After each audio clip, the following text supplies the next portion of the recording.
Hello and welcome to the Easy Allies podcast. I'll be your moderator, Brandon Jones. Joining me this week, panelists Brad Ellis. Hi. Ian Hank. Hi. And my joyous and jolly co-moderator, Mr. Daniel Bloodworth. Hello. Distinguished guests, we are here to talk about some of the biggest news in the world of video games this week. But before we do that, we must answer for all of the mistakes we made last week. Ian, no. No, Ian. No. No. Bloodworth, begin corrections music, please. Boop. Got excited there. Sorry, Ian.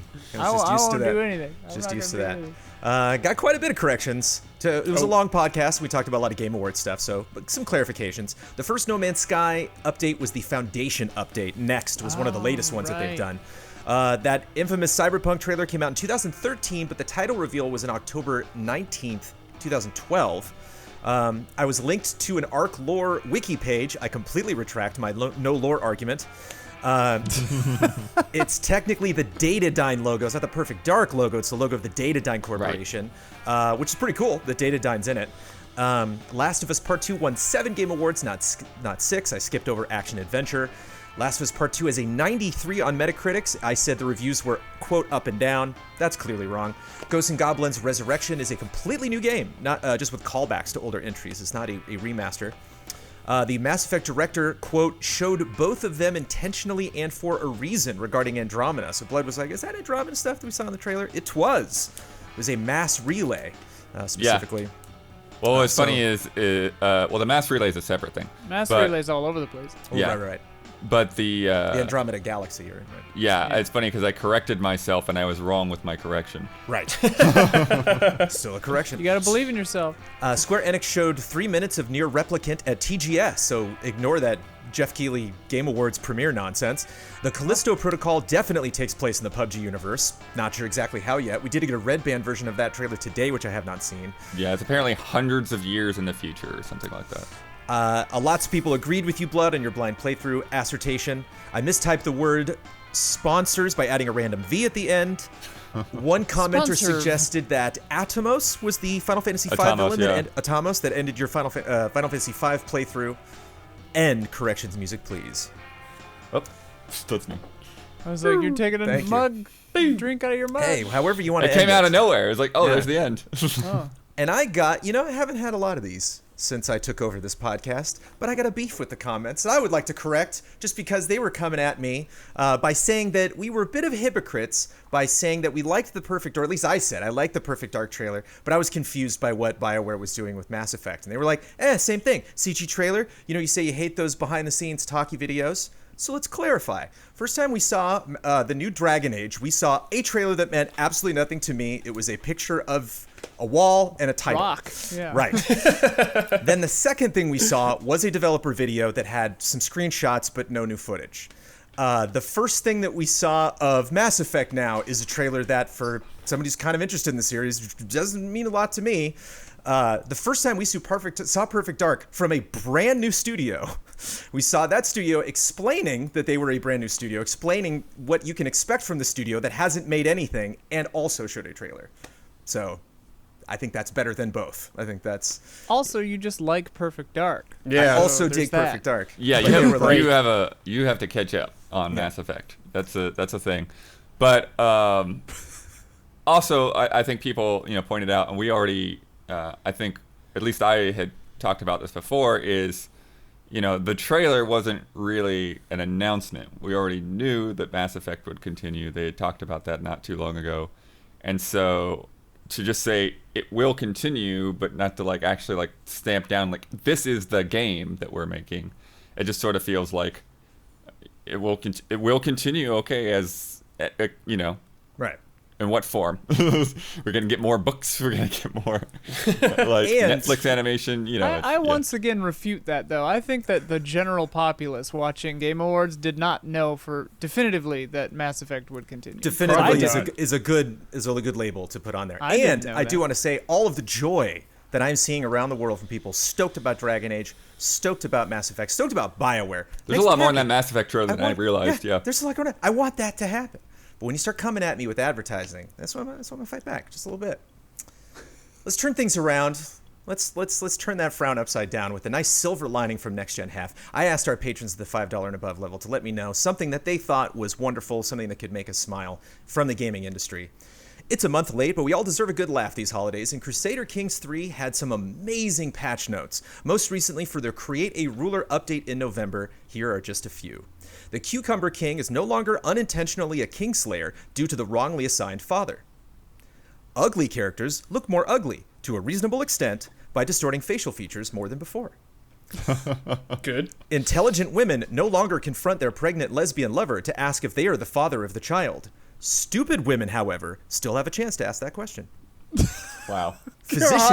Physicians can now treat themselves, and they're also more likely to mess up your treatment if they're trying to murder you. You can no longer mistake your infant child for a serial killer. Couldn't make it through that one. I have yet to make that mistake. Hey, I've seen plenty of that movie. You cannot confide in friends you do not have. You will no longer call people vile as a friendly greeting. You will no longer think of your angry spouse as your vassal. And finally, your spy master will no longer fabricate a secret about themselves. What a game, dude. What a I gotta game. jump Wow. back in. I gotta Those jump back in. updates. What a game. Did Not an they- easy game to jump into. You just don't jump into that.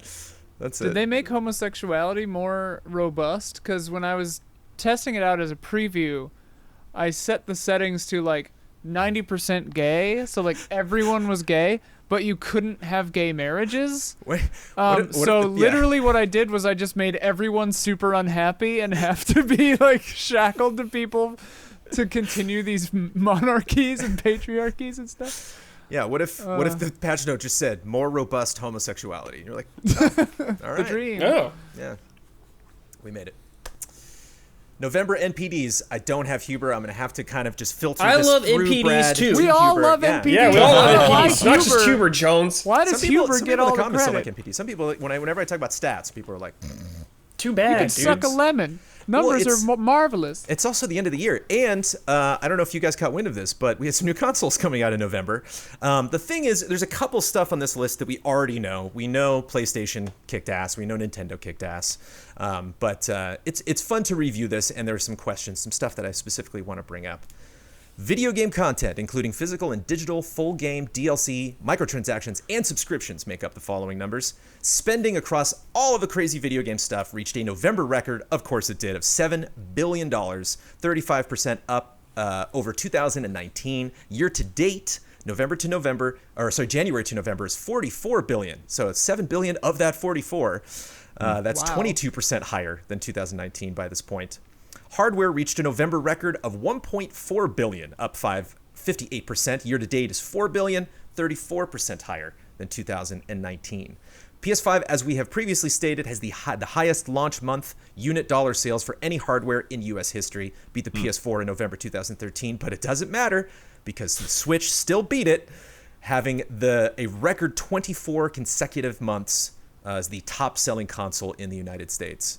I wonder what those numbers would have looked like if Sony had met demands. Would that, obviously they did as much as they possibly could have, but like, how much do you think those numbers would have spiked if everybody could get a PS5? I have no idea. I mean, Yeah, that's no the idea. issue when things are, capped like that. When everybody that wants one has bought one, is like, well, how many people are left? Don't really know. To me, those numbers are kind of already astronomical because I'm seeing a lot of resentment online. It reminds me of the Switch, reminds me of the Wii first launch. Like, people just cannot get these things.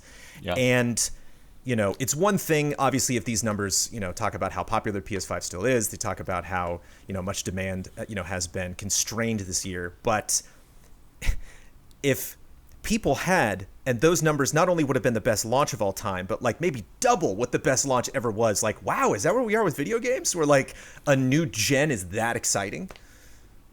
Yeah, I mean, that's the thing that you said, that like this is the highest launch of anything, not just beating PS4, but PS4 was the top, right? Mm-hmm. So 7 years ago. yeah, so it's really funny because people talk like, oh, Sony like manufacturing shortages, and like it's the most anybody's ever done. Right. Like, it hasn't been better than this. Right. Yeah. So yeah, it just shows how crazy the demand is actually out there. what was the best-selling game of November 2020? November. Call of Duty? Oh, yeah. Call Oh, of yeah. Duty Yeah. is what I was gonna say. Oh, yeah. Wow. Call of Duty. I was thinking Assassin's Creed might have taken it since they were talking about it setting records, but Where do you think Assassin's Creed is, Bled? I'll say 2 or 3 at this point. Yeah. 2 or 3? What is the spread Okay, 2. you're doing? There we go. It is 2. Good guess.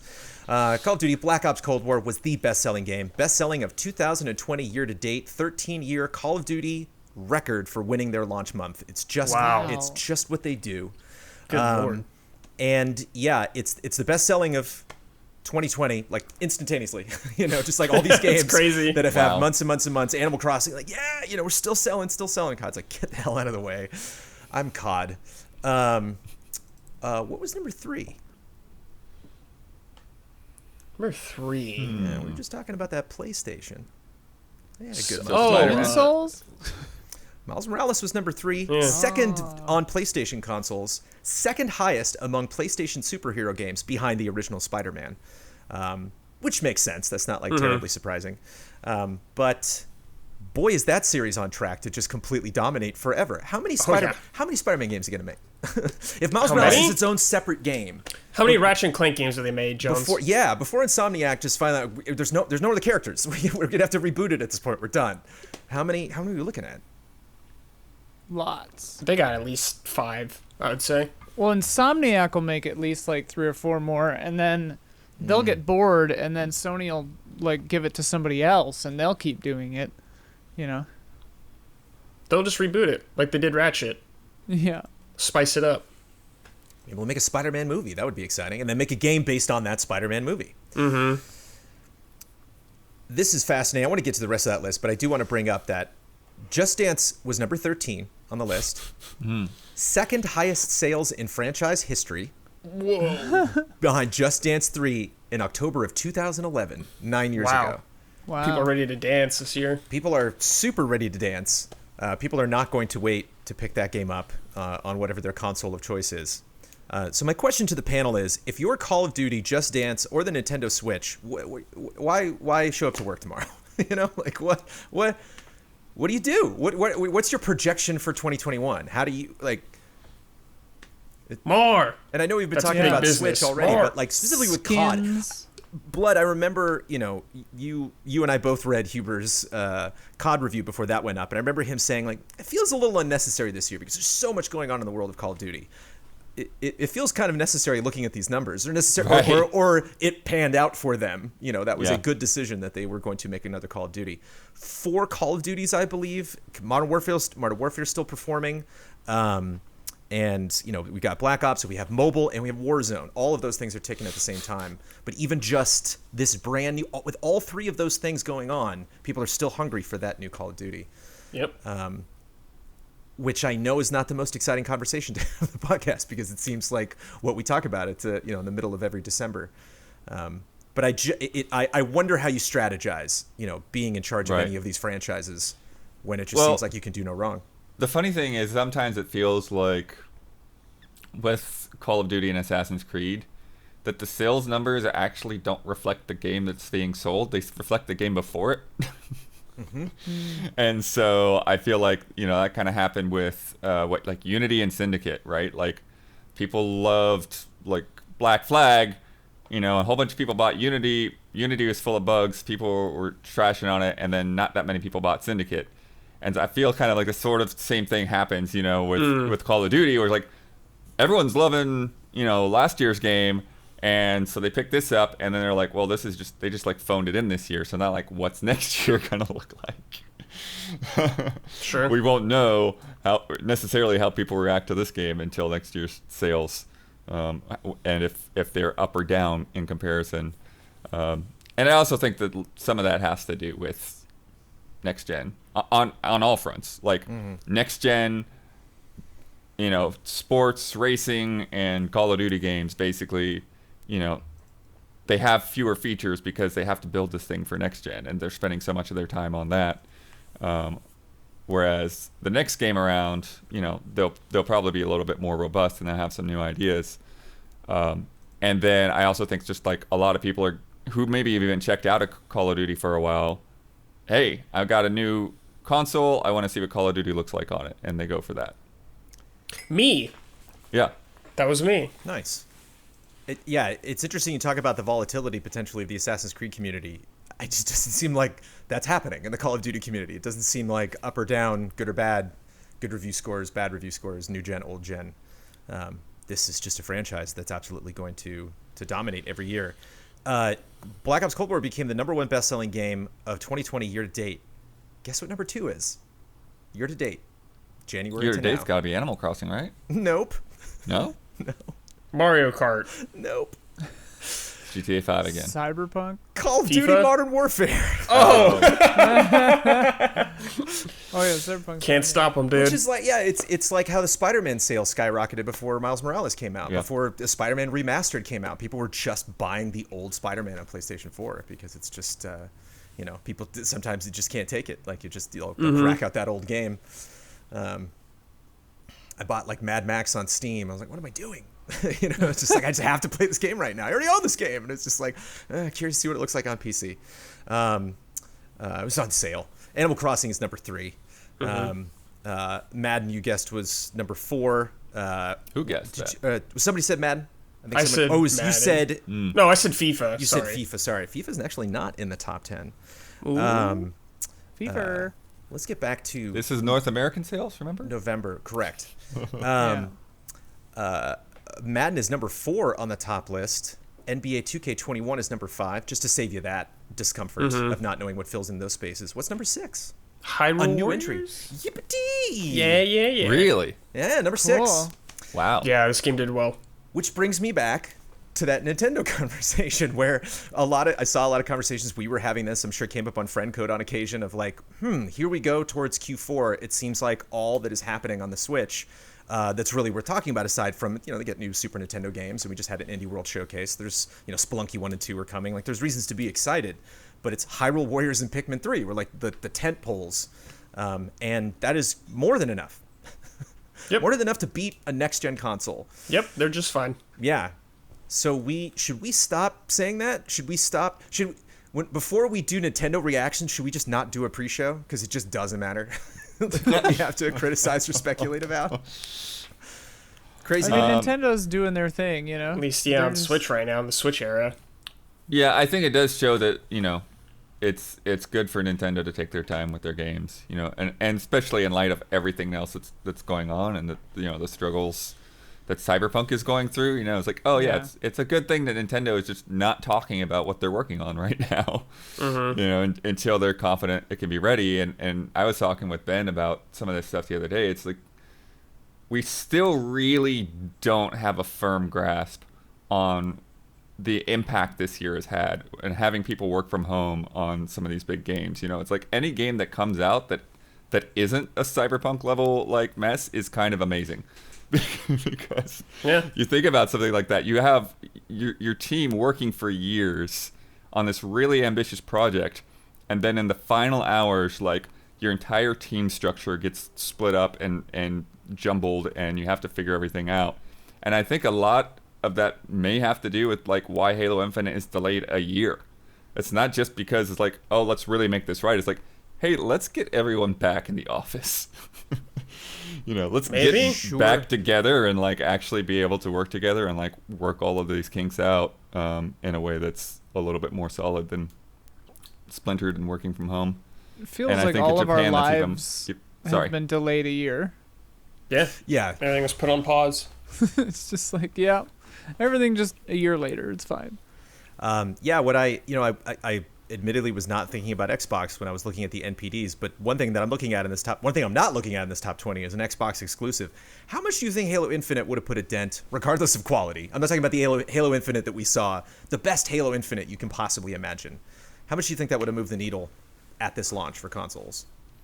Well, they sold through all Xbox Series X units, right? Anyway, so Allegedly, Did they? yeah. yeah, I thought so. So like, they would have sold copies of Halo Infinite, but otherwise it wouldn't have changed anything.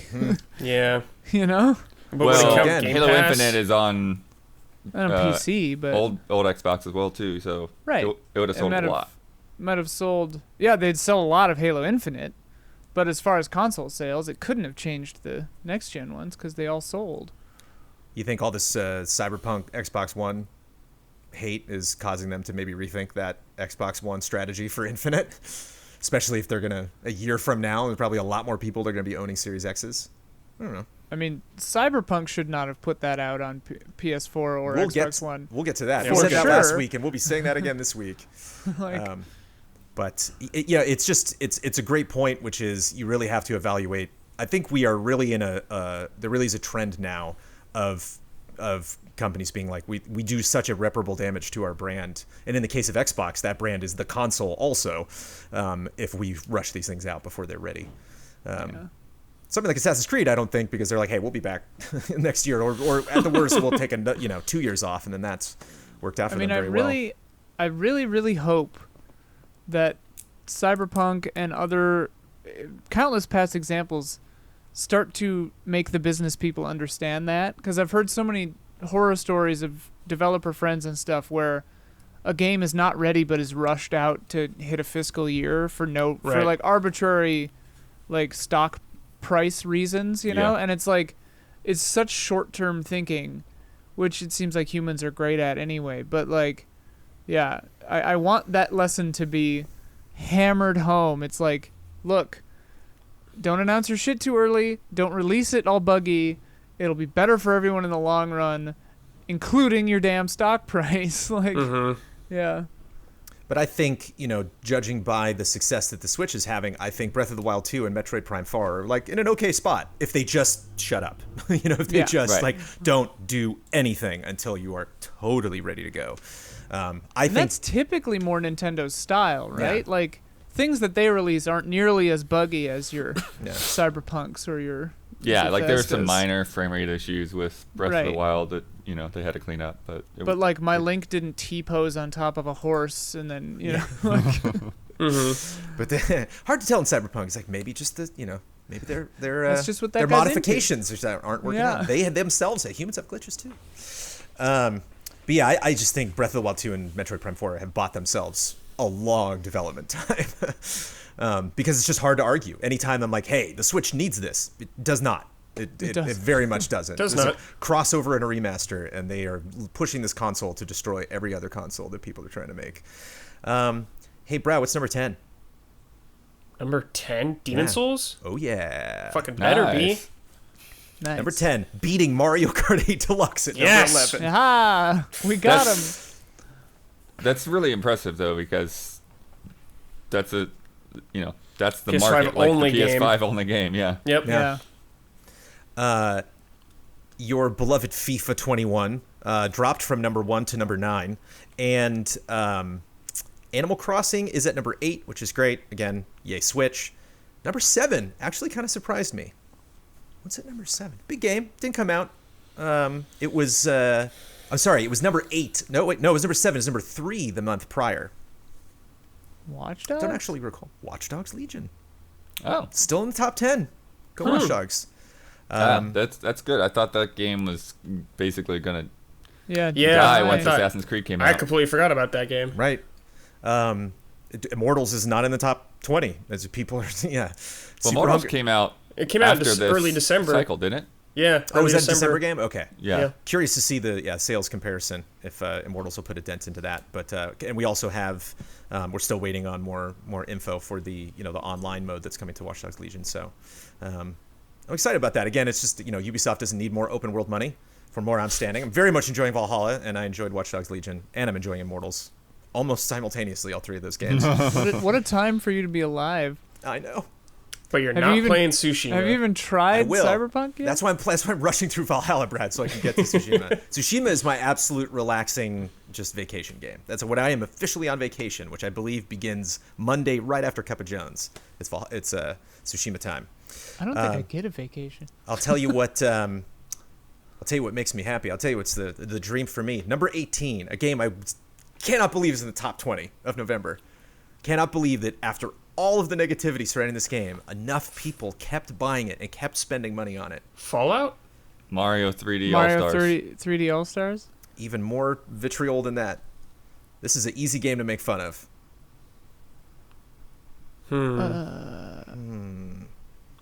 The hatred around Cyberpunk has erased all other games from my memory. Yeah. But it's not Fallout 76. Yeah. Came out later than that. This was something that was supposed to go well this year. Anthem? You're getting there. You're Are we getting there? Was that this year? I don't remember. No, that was last year. Yeah, Right? that was last year. Comparisons have been made Whatever. between Anthem and if Anthem. Avengers. Destiny? There it is. Oh, Avengers. Yeah. I forgot that game existed. Same. All the people that kept it at number 18, it was number 14 last week, but still holding on. Still Marvel's going. Avengers is number 9 on the year-to-date list. Wow. Yeah, beating out Mario 3D All-Stars. Final Marvel Fantasy VII bucks. Remake, just ahead of it at number 8. Valhalla, just popping onto that list at number 7, sold very well. Tsushima beat Valhalla, Brad. So there you Wow. go. That's how I should set my priorities.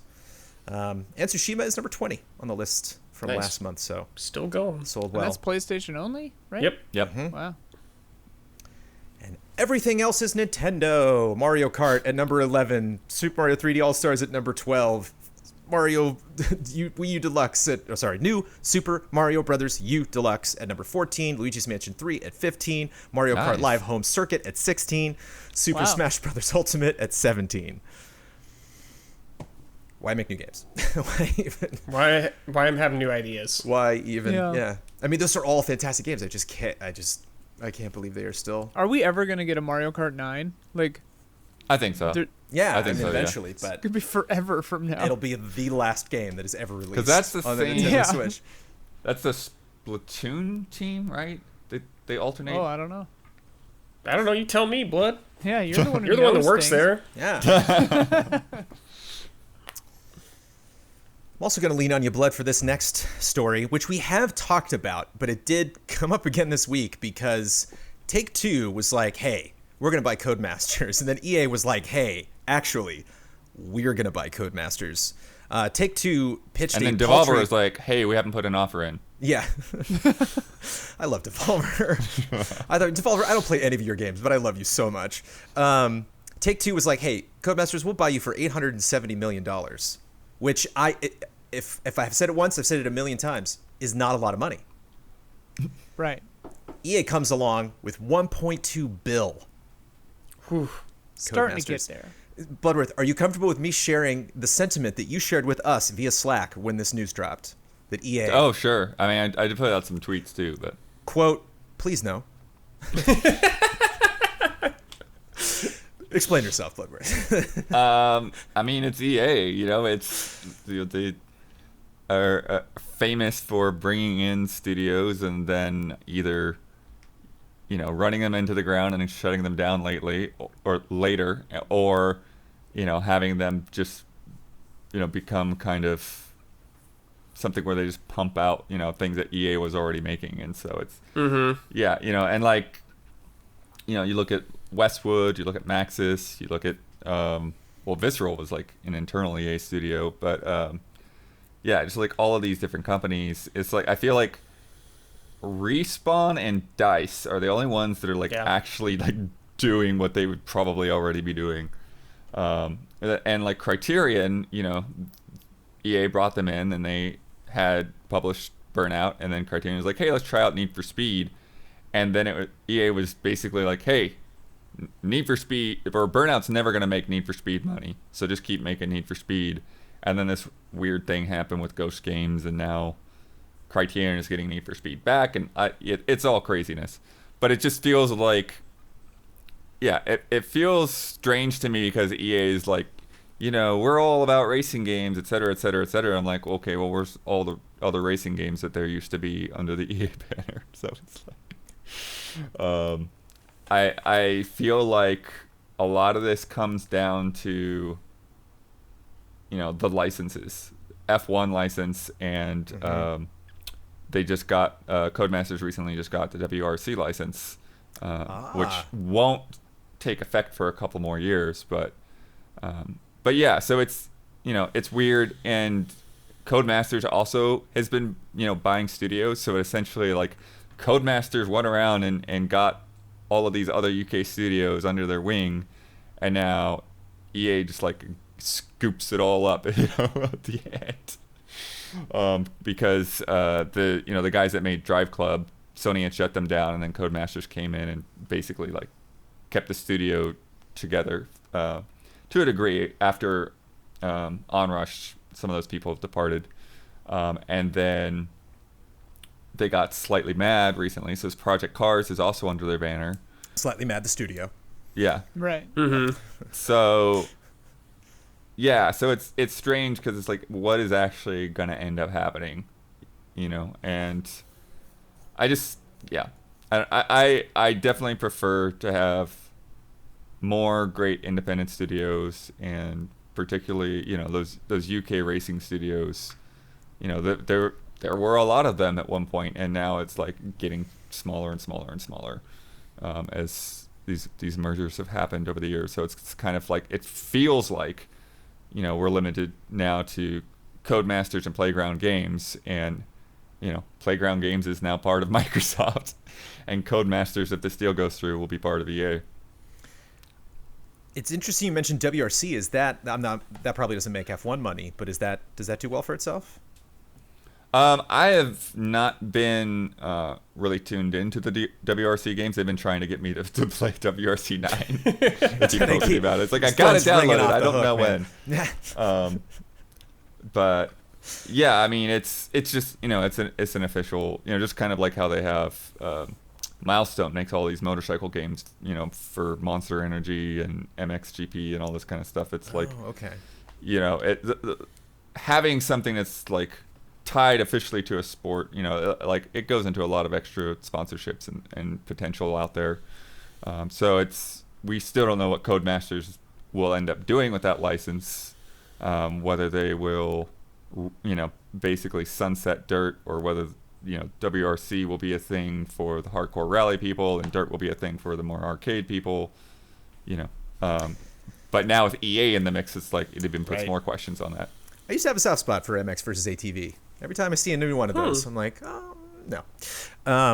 Yeah, if this goes through... That's a whole different thing. Whose thing is that? I don't know. I want to say the developers are here in California, and they bounced around to different publishers. I'm not sure I know who they're with at the moment. If this goes through, EA will own Need for Speed, Burnout, F1, Dirt, Grid, Project Cars, and Blood out of WRC. I have a feeling that Burnout, Dirt, Grid, Project Cars, and WRC can't even make half of just what Need for Speed and F1 is going to make. So yeah, I think there is, from as little as I know Blood, I think there's a real danger of them just being like, why bother? Like let's really just put all of our... F1 is doing particularly well. And growing, this year, yeah. And I've seen people say that it's gotten bigger in the esports community, which I did not know. Yeah. Isn't there among actual drivers? Because there's a lot of events got canceled, and so you have a lot of drivers like, well, wasn't that guy cheated at F1? Some guy who's like, oh, my camera's not working.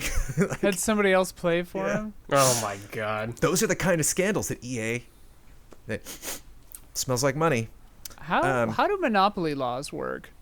Because didn't Facebook, there was something like, how many companies can EA and Microsoft and these guys buy before it starts becoming a problem, How are we going to know? You'd have unless to be EA limited is going to break the rules. Right. I mean, look at just how few internet providers there are, and that doesn't even... I can only get damn Spectrum. Right. Damn you, Spectrum. Right. Damn. But I'm just saying that, like, you would have to have... yeah. It'd have to be, like... They would have to, I think you have to own, like, the means of production, the means of distribution, and the means of sale. Like, because that's what happened to the movie theaters in the 50s or whatever, 40s. So, yeah, maybe if they just buy up game companies, it's fine. Yeah, It's like EA, Activision, and Rockstar would all have to merge and then get bought by Sony or something, And then they'd have to buy Steam, and then they'd have to... Yeah. I was curious to look up the top-selling racing franchises of all time, and there were only, technically 4, but really 3 that I recognized that EA won't own. One of them is Mario Kart, right? Which I don't see that happening in the future. I also don't see Gran Turismo happening for them acquiring that, because that is a Sony darling. But we certainly don't get a lot of those at a quick pace. And then, of course, there's Forza, which obviously is not something that Microsoft's going to get rid of. And then Driver was like the next. Driver? Oh, really? Yeah, it's just in terms of franchise sales, just in terms of overtime. Doesn't mean one of those particular games sold incredibly well, but there have been a lot of Driver games over the years.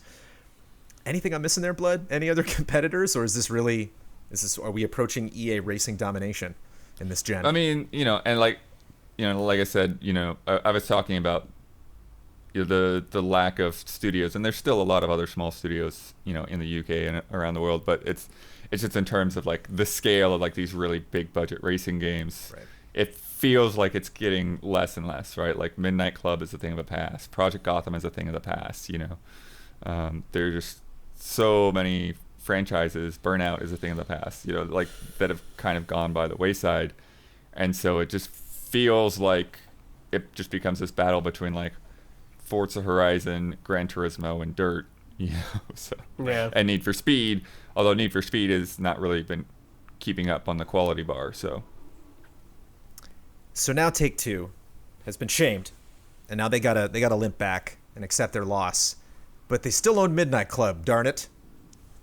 I loved Midnight Club. Do you think Take-Two is after racing money, or were they after good racing games? Do you think that's something that was on the table for them that they were interested in? Could they, rejuvenate, Smuggler's Run or Midnight Club, any of these franchises that they have, or are they just going to take the loss? If they actually like came in and like outbid EA or something? Oh no, meaning if EA is going to take that, do you think that they wanted to have a forward momentum in the racing genre, and they might be like, well, if we can't do that, then let's just put money into the properties that we already own, see if we can compete?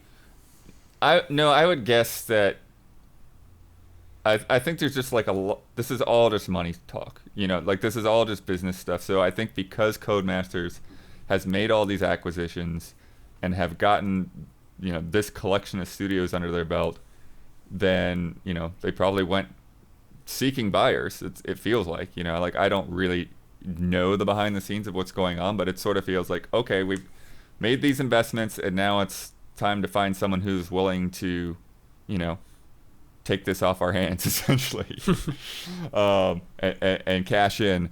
So yeah, I feel like if Take-Two had gotten them, my perception would be that it would have been more like how they have Private Division.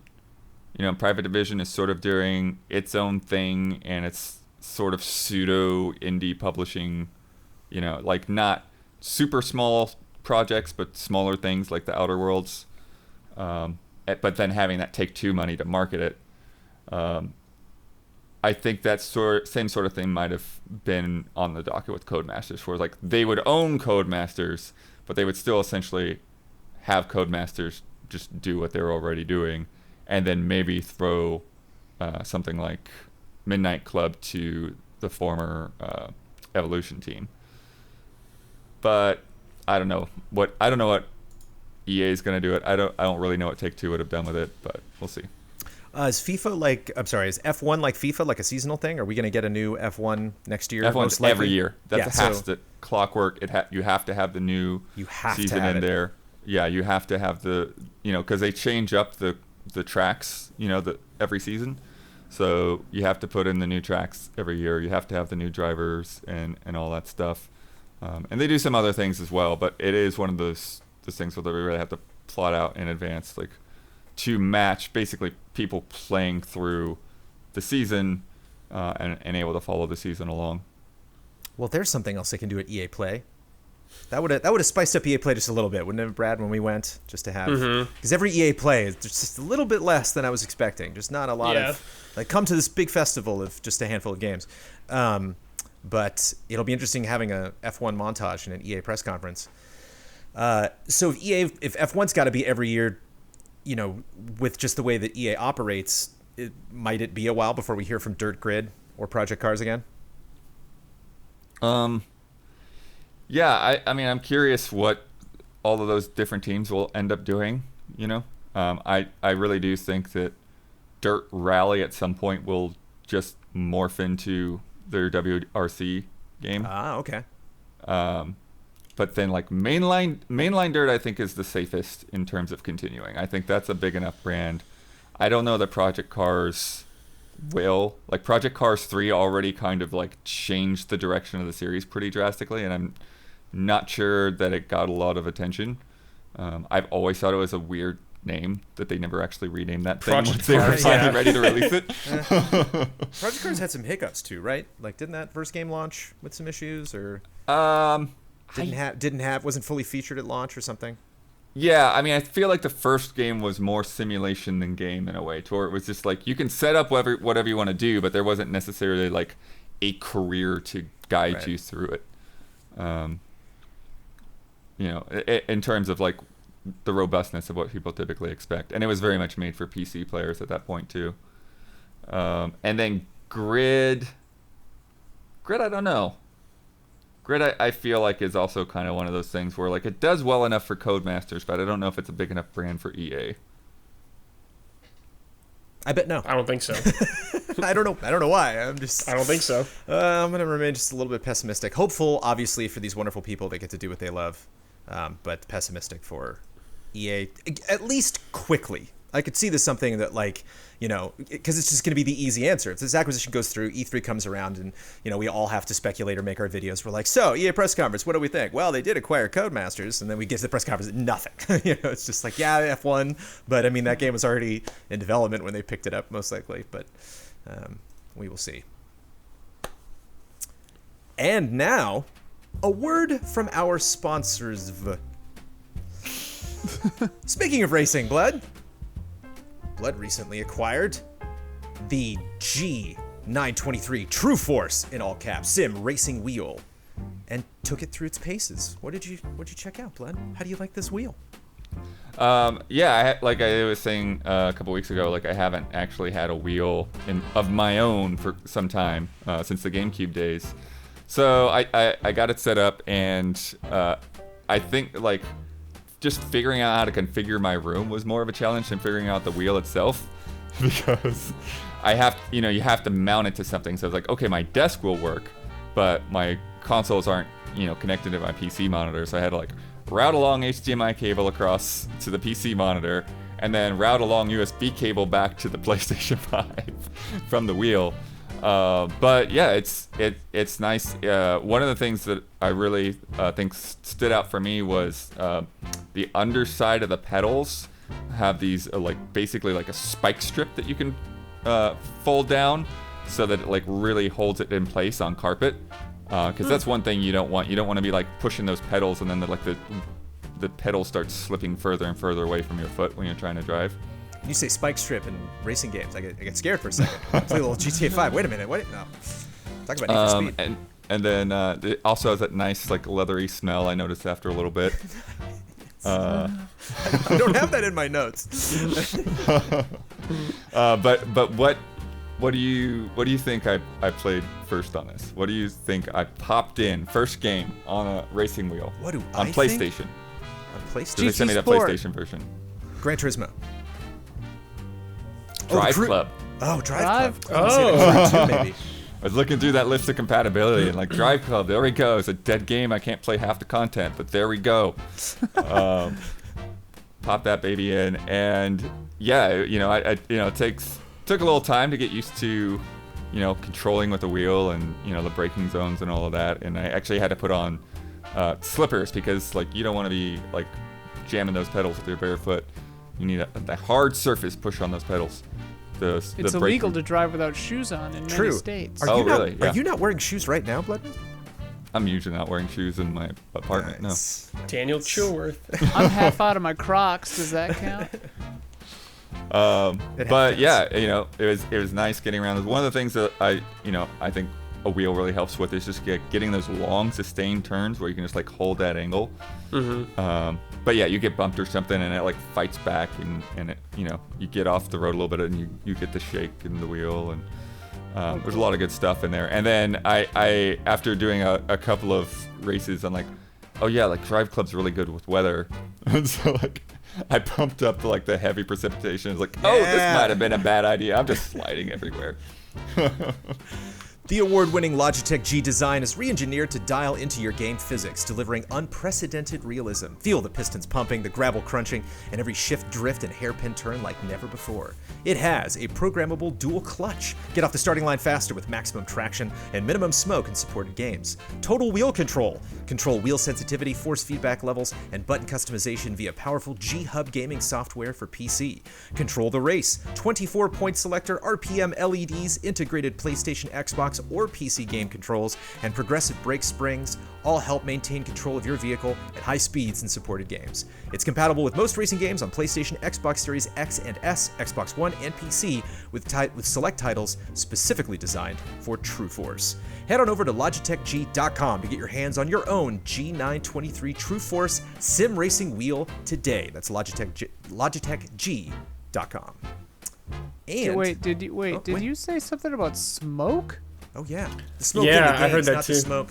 Oh, I was like, the wheel can put out smoke. This thing has spikes. It sends out smoke. This thing is Mad Max It's a Fury fog Road all the machine? way, baby.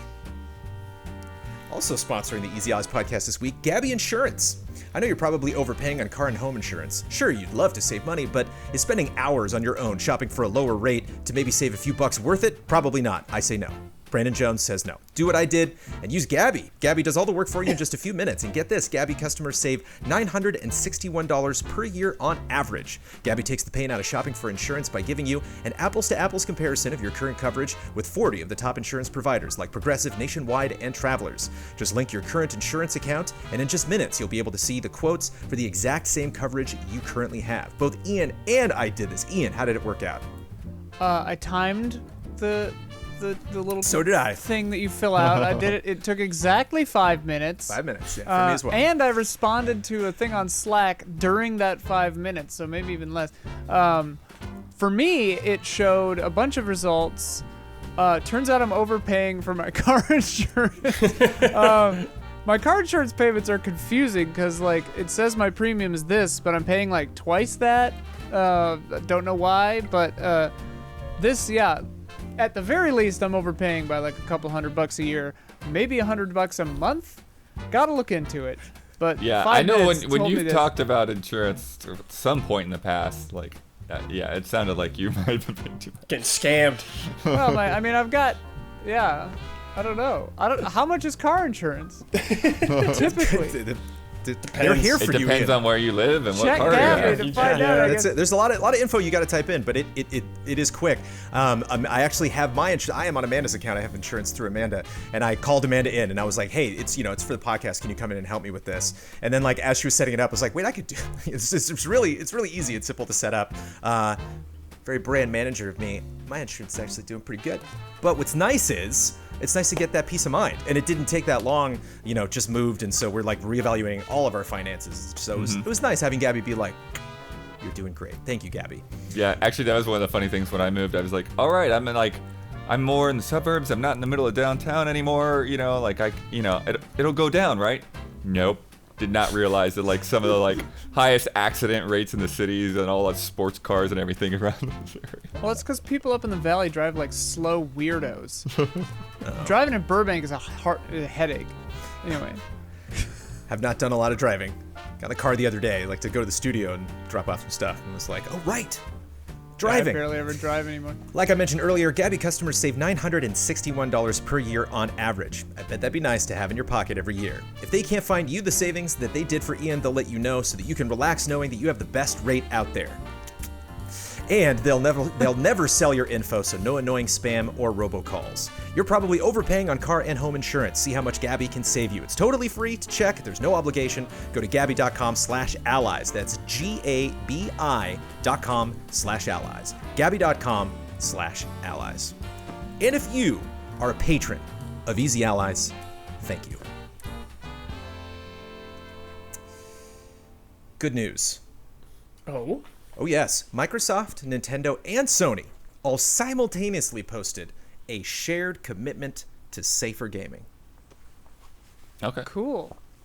So we all... What's that mean? What's that mean? It means they're committed to safer gaming. Don't ask. They're going to be safer. It means myself and everybody obviously on this podcast feels a lot safer now. So safer about playing games, safer about talking about games. I did think my PS5 was looking at me the other day, like giving me like a side eye, you know. Maybe it was upside down. This arrived simultaneously from all three companies at the same time, so all of them signed off on this. All of them posted it individually. It was a copy-paste job. But it's interesting. You talked about mental health a little bit back. I'm curious to go through this and see if... let's play a game. Stop me if any of this sounds way too good to be true. Just be like, wait, hold on. Pump the brakes. I don't know. Because a lot of this is like, oh, we're going to do this. Like, that's great from these companies. We'll see. Maybe some of these you believe Microsoft, Nintendo, or Sony would be, responsible enough to do this. There are 3 tent poles of this commitment: prevention, partnership, and responsibility. Prevention. Really hoping for a third P there. I know. What could responsibility have been? What's a P word for responsibility? I was thinking that too. Yeah. This just said personal responsibility. Yeah. Close enough. Responsibility. Doug Bowser himself be held responsible. Yeah. There's got to be a word for that. I'm going to look at thesaurus.com. Nice. Not Please a sponsor. cue that up, and then I will message all 3 of them at the same time. Prevention to them means empower players and parents to understand and control gaming experiences, because that's what all the kids want, for their parents to control their gaming experiences. We let Pledge players... is the only P word. Okay. So it doesn't Prevention, work. partnership, and pledge. Well, all of this is a pledge. We let players customize their gaming experience. We support parents with the tools necessary to create appropriate experiences for their children. I condensed the language a little bit, by the way. Some of these ran on a bit. We recognize that for safety features to be useful, they must be easy to use. We continually inform our players through codes of conduct, terms of use, and enforcement practices. We continually inform our players? You feel good about that one? Right.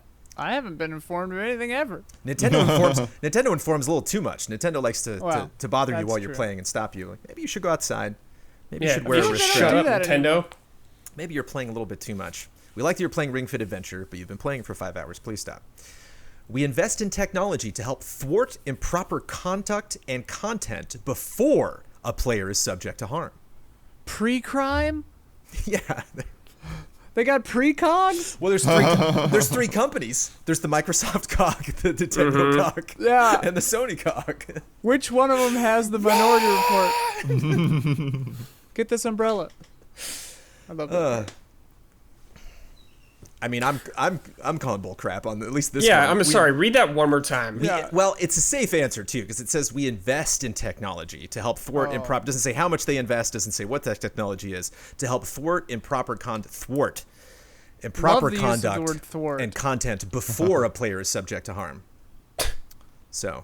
I mean, I guess like just putting things in place that make it harder to hack your account or whatever. Right. Like they should be doing that anyway. Like, yeah. I feel like it's going to be a half step all around, whatever they're saying.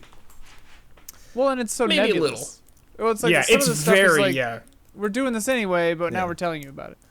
We're saying we're going to do what we should have been doing all along. That's the first one I thought was just a tad spicy. Yeah. I'm gonna label these in red just for fun. Partnership. Partner with the industry, regulators, law enforcement, and community to advance safety. The industry's commitment to safety is central. What the hell is that? Like, what the hell are you going to do? Is your game going to call the cops on you or something? Yeah. Also, like, which kind of safety are we talking about? I'm still unclear on that. Like, financial safety? Like, people calling me bad words safety? Harassment? Financial safety? They'll make games cheaper for us. That's kind of. But I mean, like, yeah. your account being hacked is what I mean. Right. Right, Like, yeah. We're getting into that a little bit. We have Okay. an opportunity to collaborate for the benefit of the industry to offer a safer gaming experience. Again, blah, blah, blah, blah, blah. We work with trade orgs, members, regulators, law enforcement, and experts to develop initiatives. To develop It's the same thing with spending money. It's like, initiatives. you know, Okay. no examples, but Developing initiatives is like thinking about. it's Yeah. Because an initiative is the thing to start trying to Right. do the thing. Yeah. It's like, what? You're saying nothing. is my favorite business buzzword on the list. We commit to conducting shared research for the benefit of the industry. Okay. All right. hate and harassment of younger players has no place in gaming. Younger players. But once you're 15, Yeah, you're fucked. fucked. Get out of the house. Yeah, quit being a little crybaby. Yeah. Again, it's a nice sentiment. I'm not sure how. Might want to, of all of these, I might want to flag these 2 of these that I've flagged so far. That like might want to hit the gas on those. And we partner with ratings agencies, the ESRB and PEGI, to ensure games are rated for the appropriate audience. That, of course, they do. And finally, pledging, aka responsibility. Hold ourselves accountable for making our platforms as safe as possible. We make it easy for players to report violations of our code of conduct. How have they made that easier? Easy or easy? Oh. Yeah, they can actually do anything about it? Compared to what else, I don't know. Compared to what? The bubonic plague? But in addition to removing content... Shut up, computer, stop. What? What's Somehow happening? that woke up my Echo right? Dot. You okay? Are you safe? She started telling me about the bubonic plague. I don't know. What? Anything you want to share? Any interesting factoids? She loves No Country for Old Men. Nice. In addition to removing content, we take appropriate enforcement actions for violations. Isn't that good to know? Wait. In addition Involving law enforcement? In addition to removing content, we take appropriate enforcement actions for violations of code of conduct. So something happens, they take appropriate action. They're going to This bust is people all for playing very- PT. It's good to know. But now it's really starting, I think, to get a little questionable. We want to. Well, it's if they just said so we want vague. to, I'd be like, I respect that. You know, it can be a hard thing, but to be like, we've spent all of 2020 doing this like gangbusters. We comply with all local laws and will respond to all lawful requests from law enforcement. That I believe. We publish our rules and ensure reported players understand the rules. I don't know how they can With 20 pages of text that no one's going to read. ensure Right. that. Yeah. They said reported players. Right. And ensure. So if they reach out to reported players and they say this, and reported players are like, I don't get it. They got to commit. They're like, we are not going to leave you alone until we ensure. No, it's just going to be... That They're you going to get a understand strike. It's going to be like DMCA strikes and YouTube strikes all over again. Players are going to be in strikes now. There we go. That is the shared commitment to safer gaming.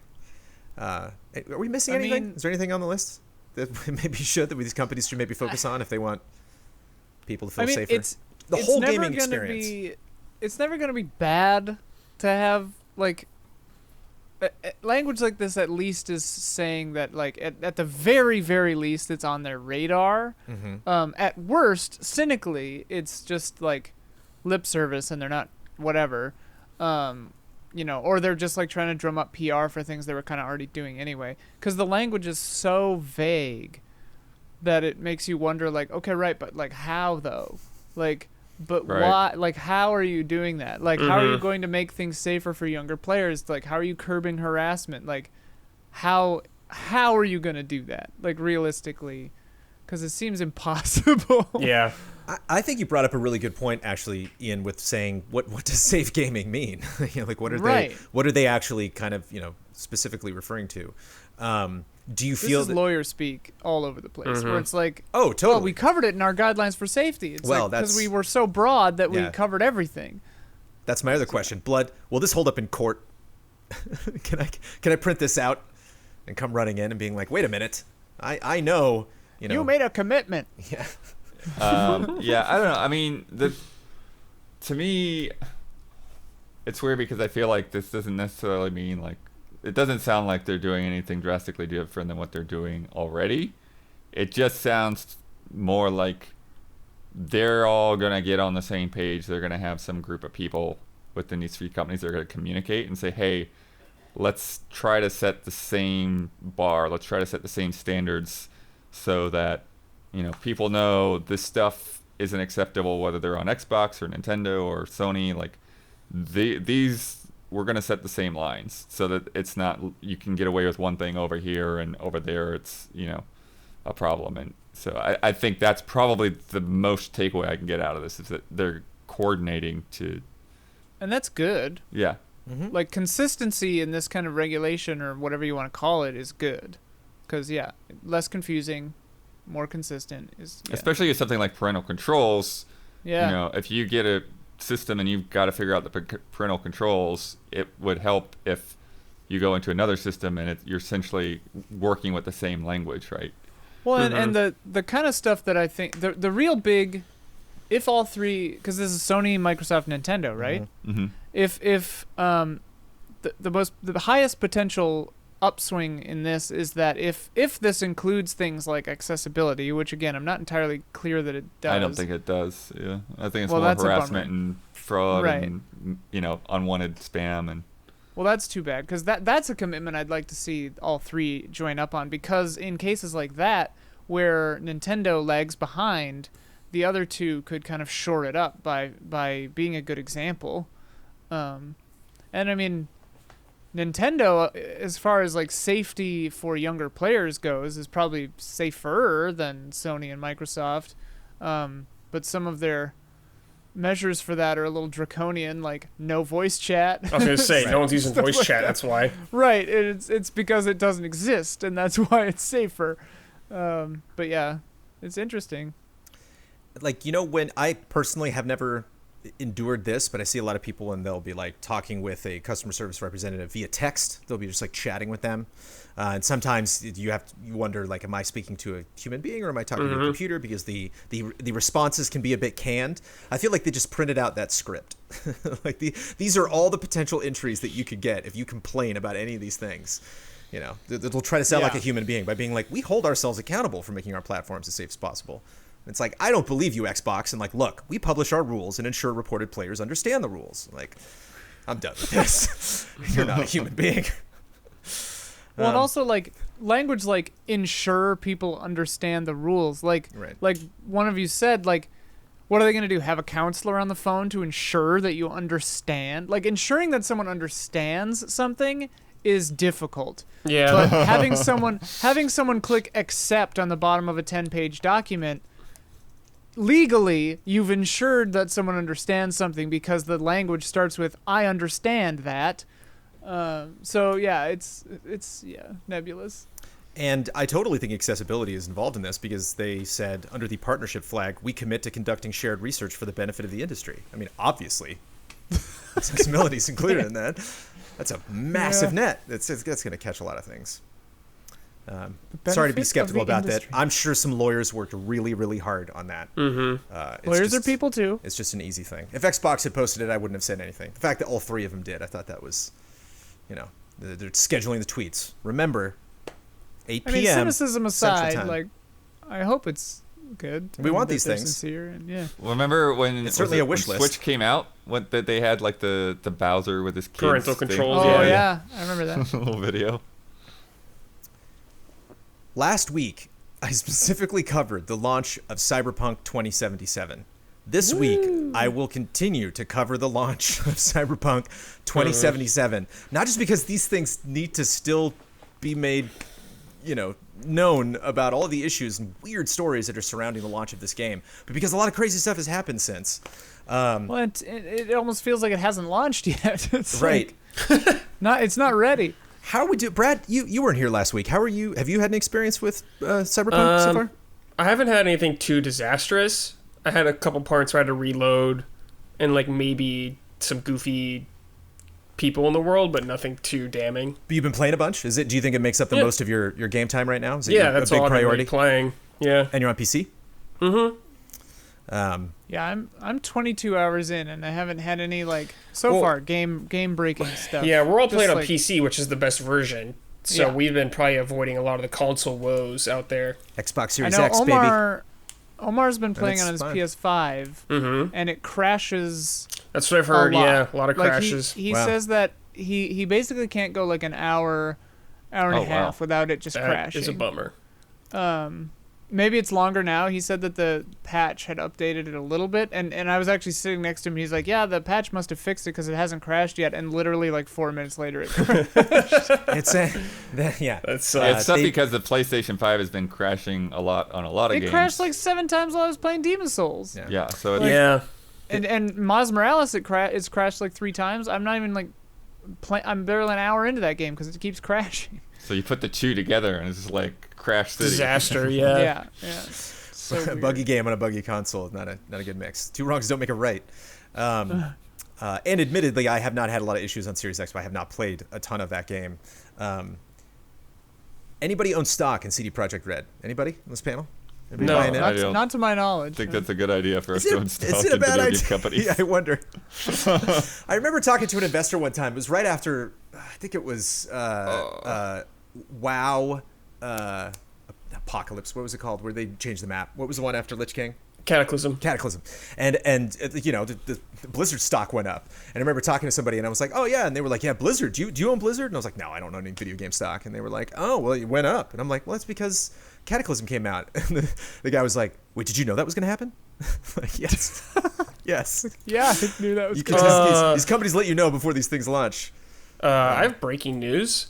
Apparently, Cyberpunk was removed from the PlayStation Store Whoa. You might Even want to for investigate that. PS5s? for PlayStation on PSN. Whoa. Whoa. I mean, Polygon Yeah. just reported it. Yep. Yeah, Hold on. there it is. on PlayStation 5 and PlayStation 4? I mean, it's Well, just the PSN. It's only So- PlayStation 4 that it's out on. It's a PS5 Yeah, It's the version. PS4 So- version. Wow. I wonder if people who have it already can still. I would imagine. Yeah. Sony will offer refunds, and they're pulling the game from PlayStation Store. No option to purchase. SIE strives to ensure a high level of customer satisfaction. Therefore, we will begin to offer a full refund for all gamers who purchase Cyberpunk 2077 via PlayStation Store. SIE will also be removing Cyberpunk 2077 from PlayStation Store until further notice. Once we have confirmed that you purchased Cyberpunk 2077 via PlayStation Store, we will begin processing your refund. Please note the completion of the refund may vary based on your payment method and financial institution. Wow. Breaking Damn, news in dude. the Easy Hours podcast. I'm getting tingles. Well, and this is Sony Entertainment. Yeah. That's Sony talking, not Sony CD Interactive Projekt Red. Entertainment, yeah. And we Yeah. can jump to that. There was a little bit of a ping pong match, which is a fascinating update to that, which is, you know, CD Projekt Red issued an apology. They're, you know, in beautiful yellow color. And they said... I hate that. Stop the black on yellow.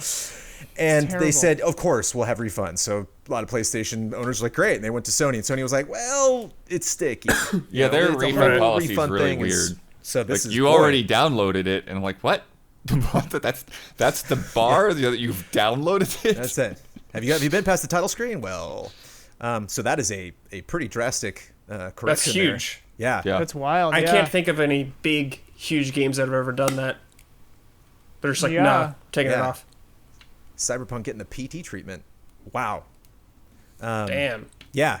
I mean, like, Pour one out. but it shouldn't have. Like, we were talking earlier about like the impact of these things, and it's like, speaking of stocks, I read earlier today that the 4 owners of CD Projekt Red lost, like, I don't want to misquote, it was like 1 or 3 or something billion in stocks. The stock has been falling since December 4th, dropped around 30%. It's creeping back up. I don't know if being pulled from the PlayStation Store is going to help Probably with not that gonna help. trajectory. Nah, I ain't Yeah. gonna help. But it's But, just yeah, wild that stock like was taking a hit they're- and then more hits and then more hits. they made their money back with pre-sales alone, and yet because of the bugs and the outcry, the stock price still tanked. And it's Yeah. like I do wonder if they're still financially ahead just because of PC, or if this is really gonna tank it or what. Yeah, I don't know what But, financially ahead means when you talk about stock prices. It's all like Or another just, world like, to me. yeah. Yeah. Made their money. Well, it's the difference. I mean, boy, am I getting a correction on this one. I talked about research papers a couple weeks ago, and a bunch of doctors came out and slapped me. I can't wait for stockbrokers to be like, shut up. But it's a question of value versus currency. You know, when Right. when I give you money to buy a game, that's money that we got. That's money in the bank. Right. Where you talk about stock, it's like that. You know, that was It's your market theoretical money that I valuation. had that I Yeah. don't have value on anymore. Employees are working out, doing a little bit better though. They're apparently going to get their full bonuses instead of ones being based on the game's Metacritic score. Yeah, that feels like 5-10 years ago. Like, I was gonna what do say you- that when I heard people are that, I was still like, doing "What?" this?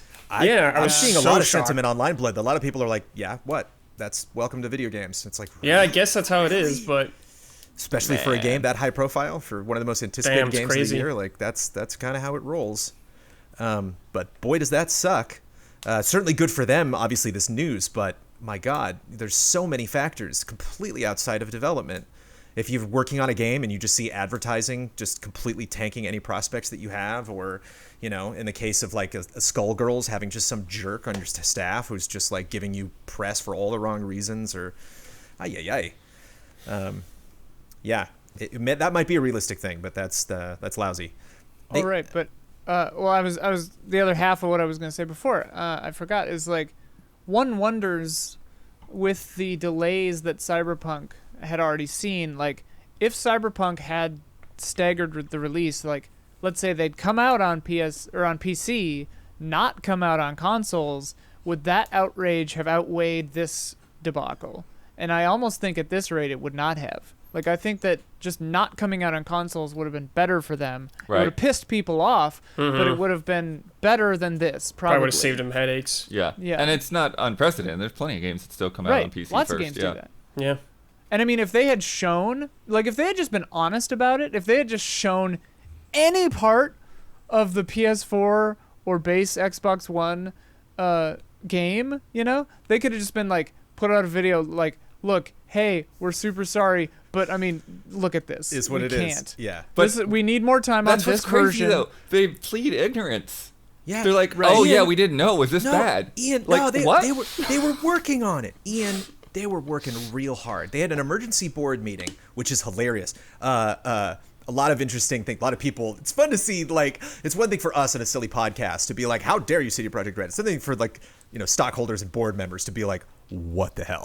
Like, this is. You know, my kids are making fun of me. Damn it.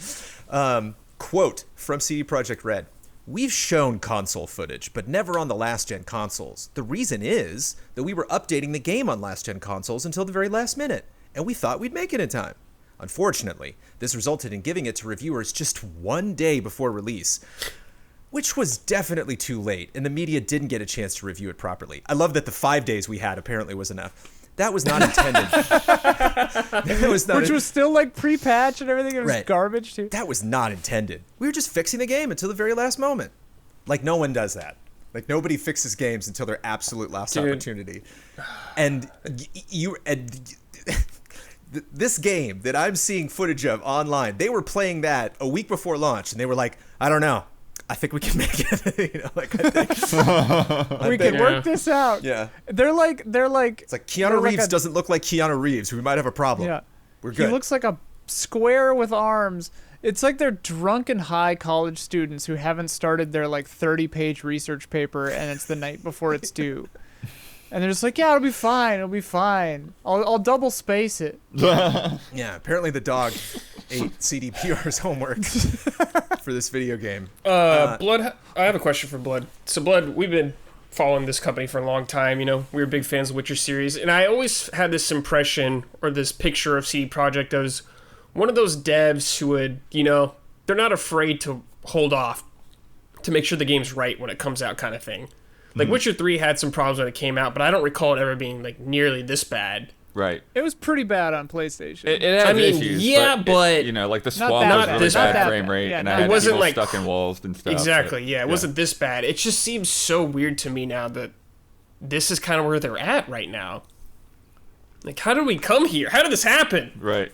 Well, I did see somebody like peg them going on the stock market as being a problem. To, you know, to where like Yeah. they're trying to please investors now, and they weren't when Witcher 3 came out. You're Yeah.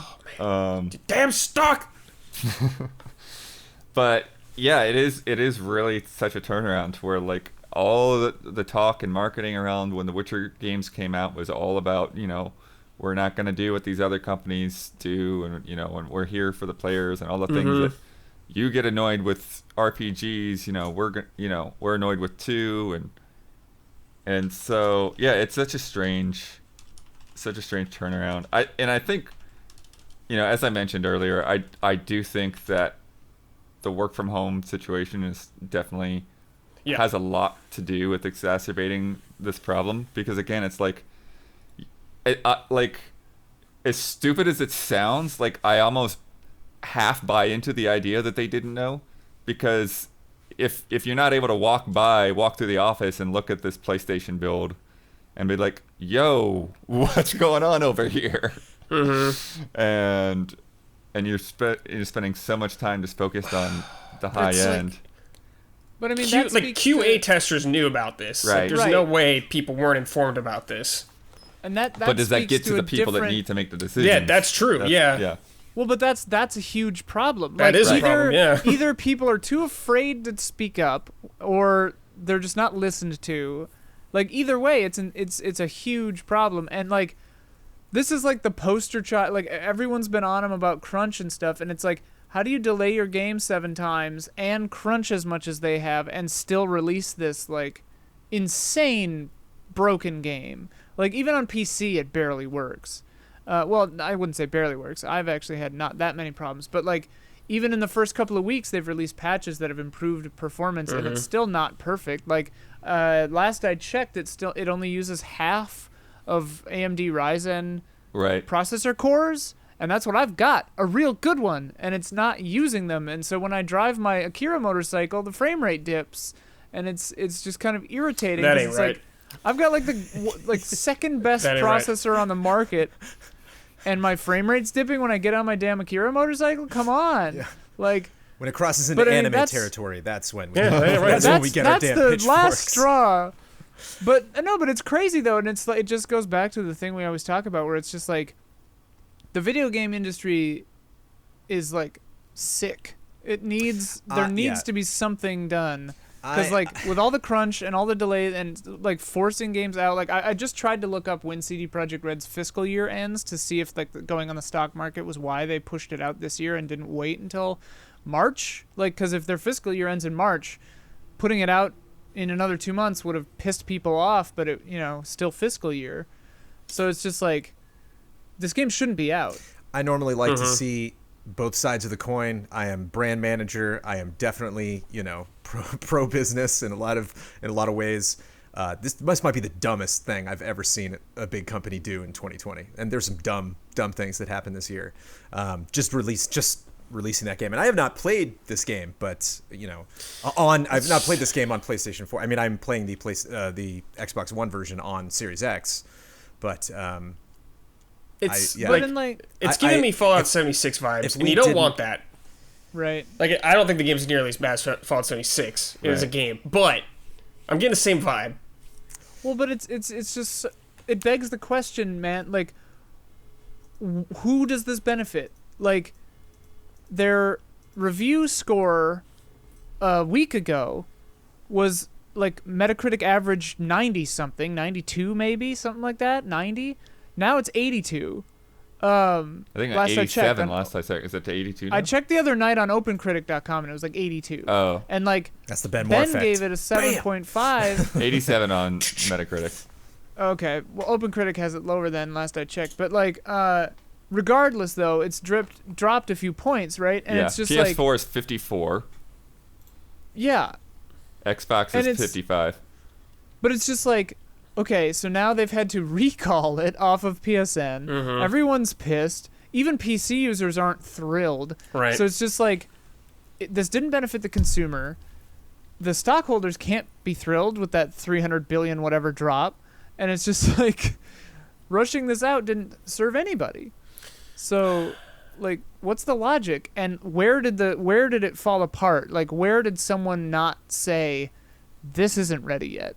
Like, Well, it's like you were everything else. It's like you were saying earlier. Who's where forcing it? so many games, potentially every game is released, with developers knowing like this Not is absolutely ready. not in a finished state, but we're just going to do the best we can. And so like they are all a gamble. They're all a risk. They're rolling the dice every single time. And this is just like you crapped out. You should have left Yeah. the table, or you should have gone back to your hotel room and come back the next day. And I mean, there are things to be said about the nature of creative art, where like, depending on the creator, like many people never feel finished with a creative work. And also when it comes to technological artworks, like video games or apps or whatever, you can't often test everything until they're at scale. Right. But still, like, some of these seem so glaring. Mm-hmm. It's like maybe CD Projekt Red needs to introduce like worse computers into their QA stream, just so they have like other, like play it on a base PS4 I've man. never seen a generational discrepancy like this in my entire life. I've Bonkers. never seen from Well, and, one like- from one system to another. It's not really a generational thing. I'm assuming PC performance is somewhat indicative of what this stuff is going to look like on PS5 and Series X when we get those versions. Well, Omar playing the PS4 one on PS5, like I was sitting and watching him play it on a 4K TV, and it looked pretty decent. Like it didn't look as. My monitor is right. 3000 by 1080, so it's not really 4K, but like it didn't have ray tracing out there, but it looked like decent, you know. But we've base PS4 is with multi-gen stuff, even just PS4 to PS4 Pro has gone from like sad to now unplayable. Like I think once you hit unplayable, I wonder if Ubisoft is like, like maybe we were planning on releasing the next Assassin's Creed also on old gen systems, in fall of 2021, but maybe we shouldn't, even if it does run well, even if we put in all of that work and all of that money. This damn company has burnt all of the goodwill that you could potentially have. I don't know about that. I mean, like they put I don't know Assassin's either, Creed 3 out on Switch and all that kind of thing, and it's like Sure. this looks terrible, but it's there, Yeah. And we talked about Witcher 3 on Switch, last week, and like a lot of people in the comments were like, "I would kill for Witcher 3 on Switch right now," playing what I'm playing on PS4 and Xbox One. So I do not want to downplay that at all for people that It's funny because are dealing with refunds and just really even wanting to play this game, even looking at Night City and being like, this looks terrible, but I still want to play it. I just can't. I literally can't. It's not letting me. It's not working. I wish I could remember what game this was, because I remember there are a few examples of this, I think, that the current gen was being made by like proper in-house studio, and the past gen one was being made by like an adjunct division or company. This has happened a few times in the gaming industry, and like maybe we'll see more of that. But also, and I know this won't help people who don't have good internet, but I mean, like, maybe the solution for past like PS4 compatibility stuff is the cloud. Like, Right. xCloud it onto your Xbox One X, and then it's fine. Well, like, it's funny and that you apparently mentioned on the cloud Stadia, again. it's fine. You said the magic word. Ding, ding, The ding, first ding, game ding. in history that runs okay on Stadia, ironically, Stadia can't run on anything else. Stadia took a win this month on this, man. Like when the dust cleared, Stadia's like, I told you. You pointed out, but who did they reply to on Twitter? They were like, you can play it on Stadia. Like they're trolling and jumping into people's mentions and stuff like on Twitter and be like, but sounding so pathetic. It's that meme of the Like, guy at the party in the can play it corner. on He's like, Stadia. nobody knows it runs well on Stadia. Right. Well, then it People are is breaking their PS4s. as we're saying, like it is weird because, like, on the other side of the coin, it's clear that in a lot of ways it is still an amazing game, Totally. especially from a technical perspective, and it's just a matter of it just not quite done yet. When they're talking about these big patches coming in January and February, that's probably the when the game will be sort of finished. It's funny. They talk about patches like Division talked about DLC. They're like, coming in February. Patch 4. Frame rates. Yeah. But even like getting the graphics. like there's a new NVIDIA driver that came out the other day, and like I feel like I've already seen improvement to just general performance, like frame rate and There's a new NVIDIA stuff. driver? What's up? There's a new NVIDIA driver? A couple days ago, wasn't it? Came in with the Vulkan ray tracing stuff. Hey, you want to talk about improvements coming to Cyberpunk 2077? There are now fewer dildos spawning in the game than ever before. No, they're talking about doing that, but I don't think they've done it yet. There I'm will gonna start be a petition. fewer dildos. Keep all the dildos. There should be dildo settings. But did you see why, though, Ian? It's actually more than they were anticipating. Yeah. Too many. I It saw was that it was controllable amount of spawning. They're just dildos. spawning like Spawning insane about a dildo. What a How great you said card that with a thing. straight face, Blood. I have more respect for you than I Yeah, ever did. clip it at home, viewers.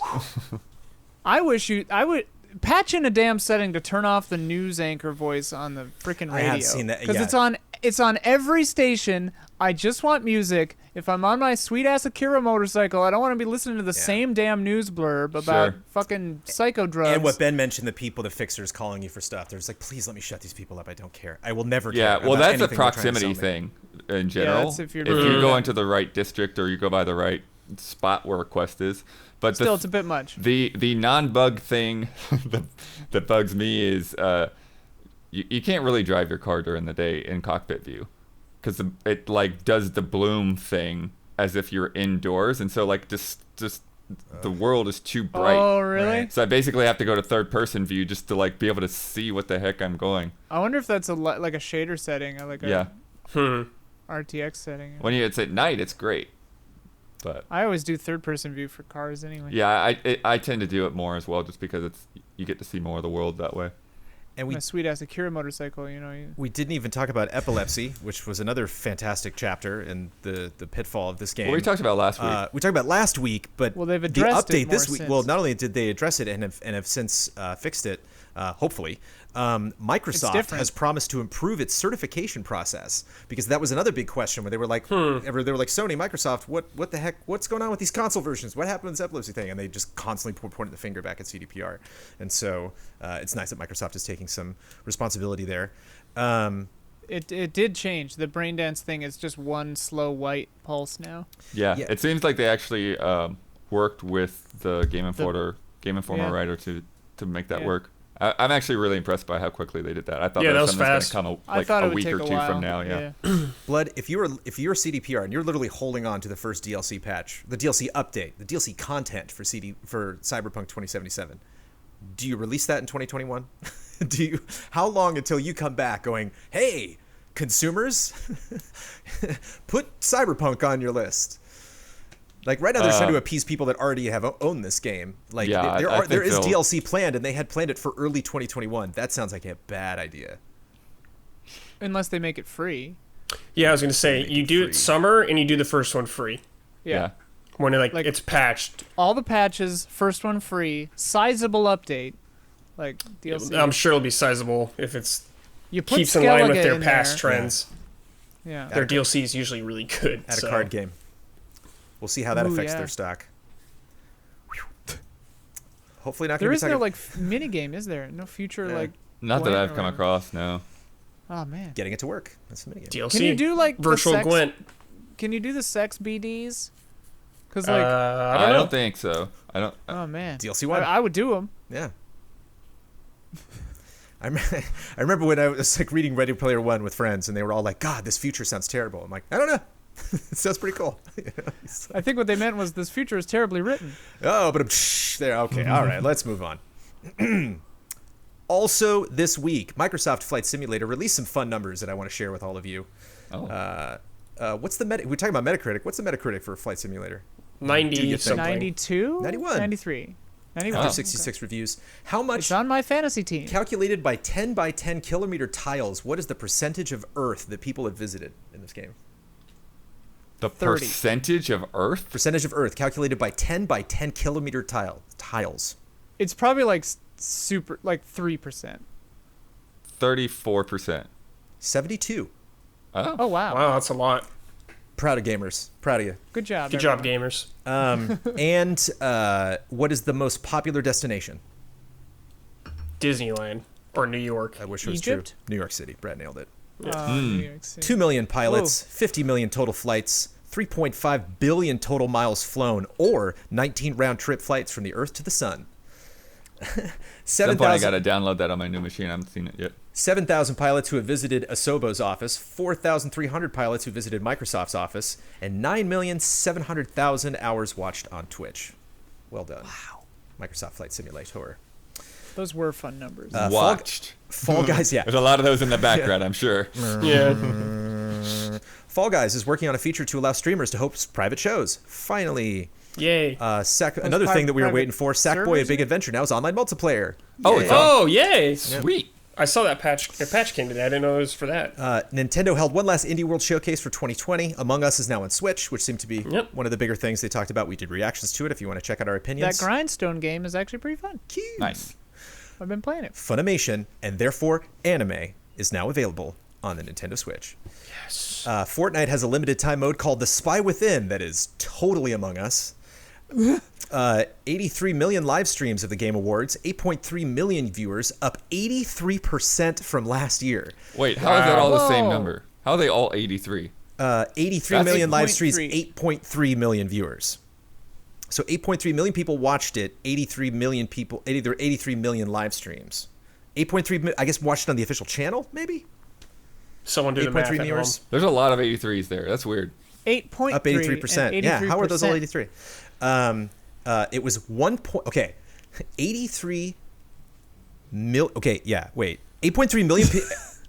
8.3 million people watched it. 1.9 million watched it in 2014, very first year.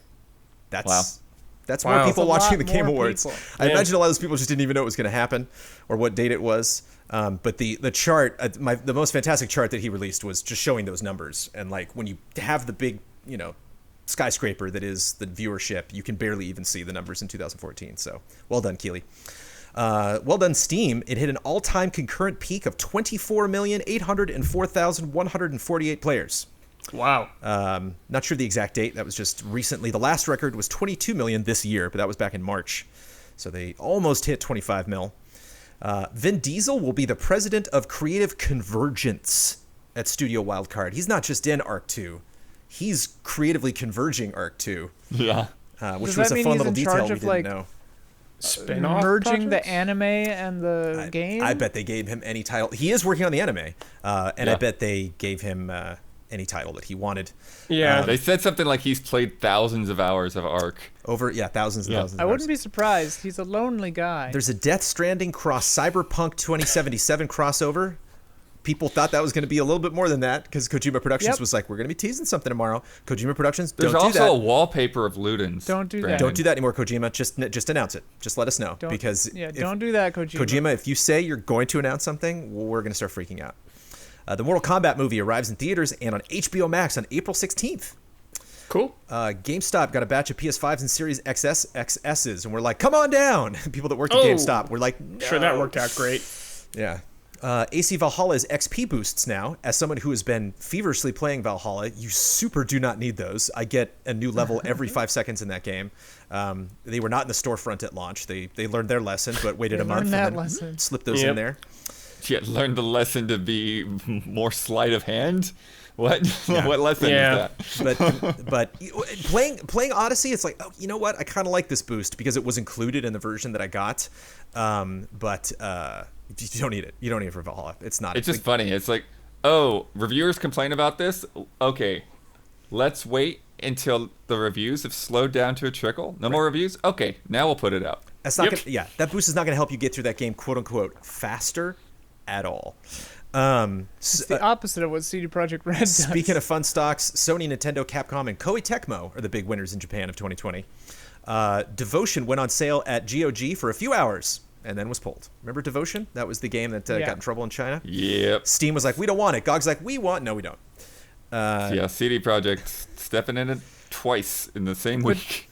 But didn't they take out the They 'cause did. It was just the Yeah, Winnie no, the it's Pooh reference. yeah, tainted goods, unfortunately, which you think Seems would work for a strange horror that game, that but would taint yeah. it so hard. But yeah. Daisuke Ichihara, director of Monster Hunter World Iceborne, has left Capcom. He's now at I'm guessing a consulting firm called I Love Computer Art. They work with a lot of companies in Japan, and he is stoked. He's apparently very, very excited to work at this Cool. company, so Wow, all okay. good. Doug Bowser said the reason that they're pulling Mario games early is because it's a celebration. All right, Doug. Okay, Doug. Doug Bowser was This in a was very very lengthy weird. interview this week. I believe Polygon did it, and they answered nothing. I mean, he dodged Yeah, of course. better than Neo. He is the one.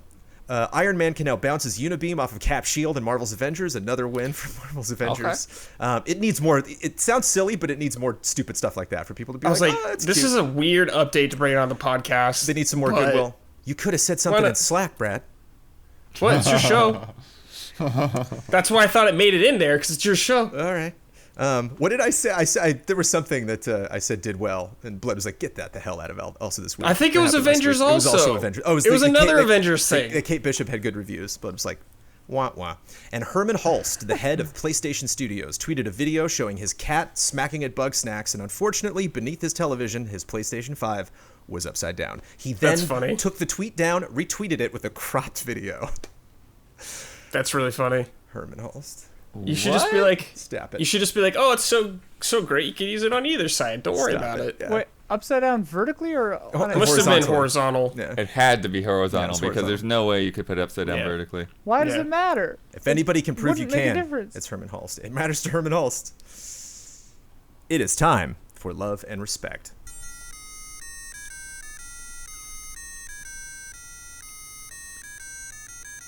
Love and respect. So people comment in the past, they're like, I think people's lips were off in Love and Respect. They are every week because I time it so it sounds good. We're on Zoom. Yeah. It sounds bad when you actually sync everything up. So I slide everybody up to match me because I'm not pushing myself back. No way, no how. We're just using a polymeter, Jones. Oh. From Sage Mode Q. Greetings, allies. Over the last couple of weeks, the one thing you guys have been saying you really want to do during the holiday break is finally catch up on some games in your backlog from this year that you've wanted to play but just haven't had the time, aka Goaties. So my question is, what is one specific game, one, I don't want a list from y'all, I want that one game that each of the allies have had their eye on that they've really wanted to play this year but haven't had an opportunity and can't wait to really dig their teeth into during the holiday break. Love and respect to you all. Have a great Christmas and an even better New Year's. Well, I definitely have a lot more than one. What's it? The first one. The first one. We all do. The first one. The number one. Half-Life Alex. Yeah. Half-Life Alex. Tsushima's definitely mine. Feel very much a responsibility to play that game. Yeah, that's mine too. So, hopefully the old school Oculus will work well with that and work well with my computer and all that. Yeah. The Quest. Oh, no, wait. the Rift. No, you got Oh, the Rift. okay. That's what I played it on. I didn't finish Okay. it, but that's great. Yeah, looks great on it. So It's a good I'm planning to grab that guy out of the studio and do that. Nice. I don't really get a break, kind of, but Tsushima, I guess. Nice. Solid, strong, passionate answer. Very pretty. Very, very pretty. Yeah. Very pretty. The prettiest, according to the Game Awards. Mirko de Buell. Hello, allies. 8 and... Did we get Brad? Oh, I sorry. said Half-Life Alex Oh, too. yeah, okay, got it. Oh, Mirko de Buell. Hello, allies. 8-bit and 16-bit indie games have been around for a while now and become a standard, with even demakes becoming a thing. But lately, I've been noticing a lot of PS1-style indie games popping up, embracing all the good parts and the bad ones about the PS1. So my question to you guys is, which modern game would you like to see get a PS1 demake of? Stay safe, love, and respect from Belgium, Mirko. From a Belgian. A demake? I would love to see Bloodborne PS1 graphics. that'd be pretty funny. Yeah, I've already gotten the 16-bit version. Well, the problem is you need a game that doesn't need like super snappy gameplay. Like that's Right. why like fixed camera survival horror stuff works so well. Like Murder House that Huber and I played on Easy Update a while back. Like that was awesome because it's like that kind of thing. Clock Tower on PS1 is pretty funny. Technically Clock Tower 2, but... Yeah, I was thinking of like one of the RE games, like 7 Yeah, or Resident something. Evil 7 is what I was thinking. That's a RE4. PS1. Yeah. That'd be terrific. Or like Resident Evil Revelations. Revelations, 1 and 2, like that would be really good too. Lords of Shadow. Make it Lords of PS1 Shadow. style. PS1 style. They had the Do it. 264 games were kind of Rough? If you're hungry for that style in a Castlevania game, Brad, boy, have I got good news for you. There's 264 Castlevania games. So I know, they're I've gonna be played right them. up your alley. They're real rough. I could see like a Fall Guys skin. That could be fun. It's just a box. That would be funny. From Alexander Zarianov. Hello, allies. Let's play a quick game. For each pair of games, you'll need to guess which one has a faster world record speed run in the any % category, which means finishing a game from a fresh save using any means necessary. Bonus points for a good guess of the world record time. All information was taken from speedrun.com on December 17th. Number 1, Dark Souls Remastered or Mortal Shell? Which one can you beat faster doing anything you please? Shit. Mortal Dark Souls Souls way Remastered shorter. or I Mortal think Shell? Dark Souls. maybe Dark Souls, maybe. But yeah, because the glitchless run, you just skip to the door and fight Gwen, I think. So it's like 2 minutes. Tis Dark Souls. 19 minutes and 44 seconds. Yeah. 17 minutes past Ian's guess. I don't know how I would get any of these numbers right. I think Dark Souls is a good bet too because just more people have played it and way tested more that. I people would running imagine. that game. Number 2, Final Fantasy VI or The Legend of Zelda: Breath of the Wild, which is Breath of faster? the Wild. Breath of the Wild, probably. Yeah, I don't see how much you could skip of 6. Apparently, Unless they just break it, yeah. 40 something hours was my first playthrough. Apparently, you can skip 39 hours and 22 minutes because 38 minutes 10 seconds is the best score. 26 Wow. minutes Which game? For Final Fantasy VI. 26 minutes 26 seconds and 867 milliseconds is The Legend of Zelda: Breath of the Wild, giving it the win. That is the top score. Number 3, Assassin's Creed or Assassin's Creed Odyssey? I Which can be faster? No idea. Creed, maybe? No idea how to judge that. Yeah, I don't know. Just gonna Well, guess. Odyssey I feel is like significantly larger Odyssey's than a the original big old Assassin's game. Creed. But that's why it's a good pick, because it's Odyssey. 3 hours and 18 minutes and 25 seconds compared to Assassin's Creed's 3 hours, 49 minutes and 37 seconds. Super Mario Sunshine or Uncharted The Lost Legacy? Oh. What a weird pairing. Yeah. One of them's definitely longer. Lost than the other. Legacy- I'm going to say isn't maybe Super Uncharted. Mario? If you could skip cutscenes. I can say Uncharted. Sunshine. The fastest Uncharted time is just 4 minutes faster than Super Mario Sunshine. Somebody beat Lost Legacy in 1 hour and 9 minutes and 40 seconds, and the fastest Sunshine completion is 1 hour, 13 minutes, 44 seconds. Celeste or Grand Theft Auto San Andreas? That's. I want to say Come Grand on, Theft come on. Auto You- because I think It it's feels like it's got to be Grand Theft Auto. It's got to be Grand Theft Auto. Why Yeah. else compare those two games? yeah. Why Somebody else? beat the San Andreas in 14 minutes and 57 seconds. Wow. You gotta Whoa. complete missions and stuff. I guess you don't. I guess No, you just skip a just lot of it. skip fool 'em. the game into thinking you've done all that stuff. Fastest anyone was able to beat Celeste was 26 minutes, 56 seconds, and 955 milliseconds. I love the ones that mention milliseconds. Celeste definitely Yeah. seems like a millisecond kind of game. Dishonored or Doom, 2016? Ooh. What's quicker? Dishonored or Doom? Which is not Great an all question. caps. I'm just going to say Dishonored, maybe. I'm siding with Dishonored, but yeah, I feel like Dishonored might be more open-ended. Feels like there's more things you could exploit in Dishonored, Yeah. Tis true. which makes me think. Yeah, but it might maybe be you Doom, can just skip but- stuff in Doom. It's I don't true. know. But you Yeah. can apparently beat Doom faster. 20 minutes, 59 seconds, 95 milliseconds. Dishonored's fastest was 32 minutes, 29 seconds, and 460. Pretty close, though. Xenoblade Chronicles or Yakuza 5? Oh my God. Wow. Yakuza. I'm going to say Xenoblade. Yakuza. There was some huge skips. I wonder if they'll count those. Xenoblade wins. I love that a lot of these are coming down to minutes, but you still have to go through at least 4 hours, 54 minutes, and 41 seconds of Xenoblade to finish that. And Yeah. Yakuza 5 is 2 hours more, 6 hours, 7 minutes, and 6 seconds. Hotline Miami or Ori and the Blind Forest? Oh. I'll just say Ori. Hotline Miami. Hotline Hotline Miami. 14 minutes, 57 Damn. seconds. Ori's 22 minutes, 34 seconds. Amnesia, A Machine for Pigs, or Far Cry 3 Blood Dragon? Far Cry 3. Yeah, I'll say Far Cry. Blood Dragon, yeah. Amnesia, A Machine for Pigs, 21 minutes. Oh, it was Blood Dragon? They were done with that. Oh. Far Cry 3 was 44 minutes at Hmm. its fastest. And finally, Donkey Kong 64 or Shrek? No console listed. Don't know what Shrek, specifically the console they're mentioning. but- Shrek, I I think guess. that's PS1, right? Yeah, Donkey Kong 64, 24 minutes, 30 Donkey seconds. Kong, Shrek will take you all of 39 minutes, 8 seconds, which is thankfully shorter than the actual film. That last level, dude. That last level of Shrek, right? Oh my Shrek God. is one hell Yeah. of a game, yeah. 30 There's minutes a funny is that last speed level. run of that. I love that you said that last level, and we're referring to Shrek. Yep. The We were there. Awesome Games Done Quick Shrek playthrough is really funny. From Samuel Smith. Hey, allies, since Cyberpunk is out and broken, my question is, what is the most broken game you have ever suffered through other than Cyberpunk? Did you make it to credits, Oh. or did you quit? The most Sonic broken Boom. game. Rise of Lyric, easily. Whoa.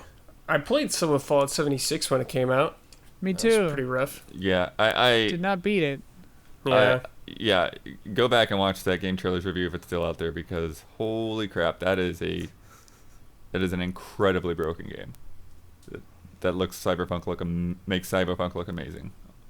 Yeah, I don't know what it says about me, but I managed to avoid all that stuff. I think 13 was the most broken, not by a glitch, literally by the way the game is designed. I was just unable to finish 13. I was like, oh yeah, thanks. Bye, 13. Didn't save enough crossbow bolts. Should have known. It's like with King's Quest 2, you have to have some arrow, like to finish some puzzle, and you can just fire it anytime you want in the game. And like Amanda and her dad were like, oh, like, oh well.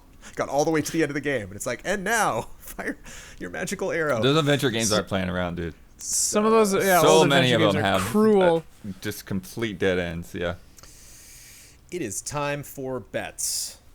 And by bets, I mean last week's bet. There is no bet for next week. Next week we're recording 11 Respect podcast. We ain't doing anything after that. I actually got to go to the site and look this one up now. Last week's bet, the Cayo Perico heist launched in Grand Theft Auto Online on December 15th. I wanted to know when we recorded this week how many people were going to be watching Grand Theft Auto Online on Twitch. Let's take a peeky-roo.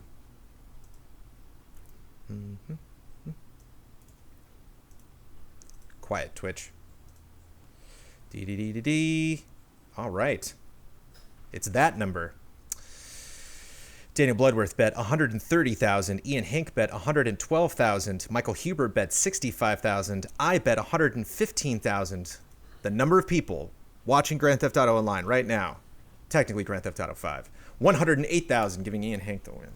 There it Oh. is. Even more wins. Chalk it up. Bringing by the decree of the moderator of this podcast, the final score of the Easy Allies podcast for 2020. Jovial Penguins, 21. Touring the riot scene, gravely assessing the devastation, upstanding mayor stuff. Astonished Scorpions, 18. There it is. Congrats, Jovial Penguins. If I cared to it, I've had fireworks and balloons popping up on the podcast right now, but you know, we got another podcast to record for next week.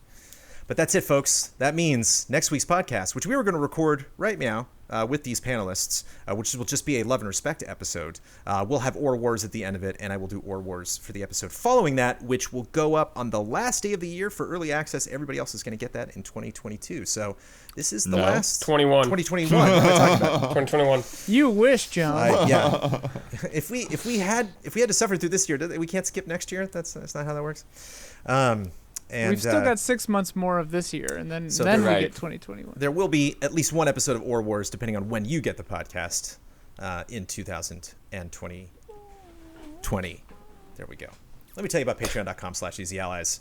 Hey, 2020 has been a bummer for a lot of people, but we are extremely grateful to still be around, to still be in operation, to still be playing games. Looking forward to Goaties.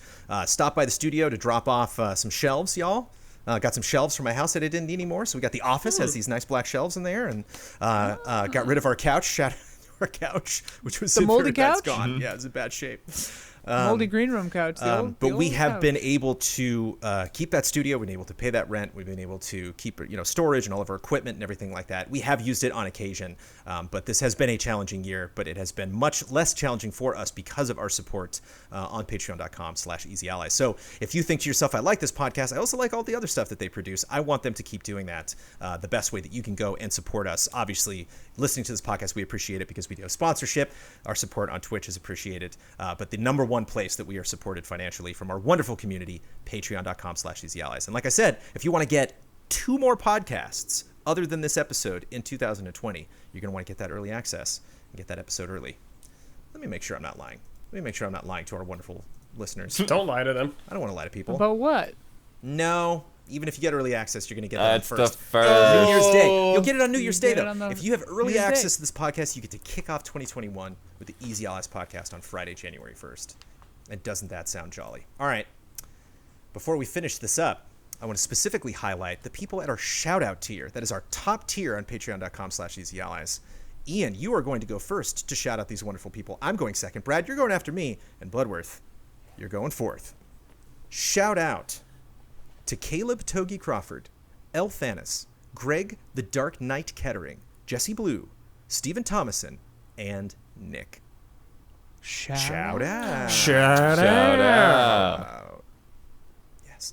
Brad, you'd be so proud of Huber. He did it quietly last week. He did it quietly and poetically. Oh, good. Yeah, still had a lot of You passion guys there, like, but- when you guys say something like that, it's like you were like, I'm his parent or something like that. Brad, you should be so proud of him. Let's put it this way. If this was the apocalypse, or if we were like on a school trip, he's your buddy, okay? So like, you, I know. I'll grab Bloodworth. He's your problem. Okay, Ian, you grab Dawn, and we all have the people that we're linked to. Ian, you won the bet. You get to finish up this podcast. You get to promote any Easy Allies video you'd like to promote. You get the final word on anything you disagreed with, want to reiterate, or just popped into your head, and you get to sign off with your trademark sign-off. Final word, I mean, kind of reiterating what you said about the Patreon pitch, but just thank you to everyone it's been a scary year, and I know it's been scary for everybody. So we really appreciate that support, and that we get to keep doing this. But yeah, well, the video I want to pitch, there's an easy update coming out in 2 weeks.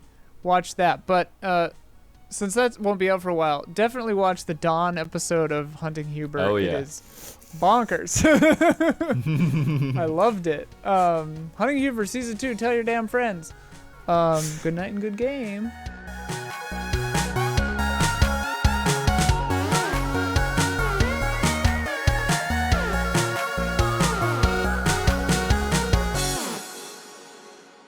Please note the completion of the refund may vary based on your payment method and financial institution. And they're just like, yeah, it'll be fine. It'll be fine. I'll double space it.